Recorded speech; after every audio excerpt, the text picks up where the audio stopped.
Normal behaviour क्या होता है? नॉर्मल बिहेवियर एक ऐसा बिहेवियर होता है जो सोसाइटी की नॉर्म्स के अकॉर्डिंग हो और इसके साथ साथ उस बिहेवियर की वजह से किसी भी इंडिविजुअल या किसी भी इंसान की डेली जो रूटीन है या डेली फंक्शनिंग है वो मुतासर ना हो रही हो, उसको नॉर्मल बिहेवियर कहते हैं। अब सोसाइटी की नॉर्म्स या रूल्स एंड रेगुलेशन का क्या मतलब है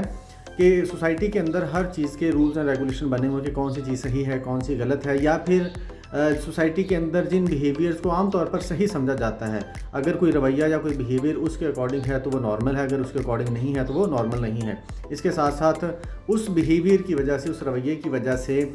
उस इंसान की डेली लाइफ या डेली रूटीन डिस्टर्ब नहीं हो रही तो that is normal behaviour. But अगर इसके उलट कोई ऐसा बिहेवियर जो सोसाइटी की नॉर्म्स के अकॉर्डिंग नहीं है या सोसाइटी में जिसको बुरा समझा जा रहा है, गलत समझा जा रहा है, और इसके साथ साथ उस इंडिविजुअल की डेली लाइफ या डेली रूटीन भी डिस्टर्ब हो रही है, तो वो एक अबनॉर्मल बिहेवियर होगा। फॉर एग्जांपल,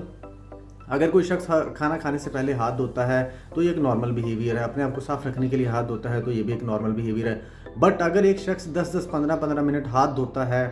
हाथ धोने जाता है तो धोता ही रहता है, इसके साथ साथ अगर वो बार बार हाथ धोने की कोशिश करता है तो that is not a normal behaviour, इसको नॉर्मल बिहेवियर नहीं कहेंगे। इसके साथ साथ अगर कोई शख्स हर एक छोटी से छोटी बात या छोटे से छोटे काम में नेगेटिव सोच रहा है,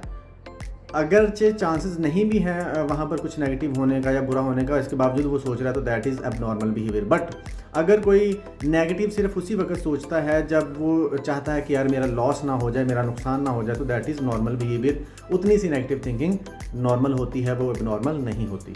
अगर एबनॉर्मल बिहेवियर शो हो रहा हो और बार बार उसकी लाइफ में, उसकी रूटीन में या उसकी फंक्शनिंग में प्रॉब्लम आ रही हो तो साइकोलॉजिस्ट से रब्ता करना चाहिए।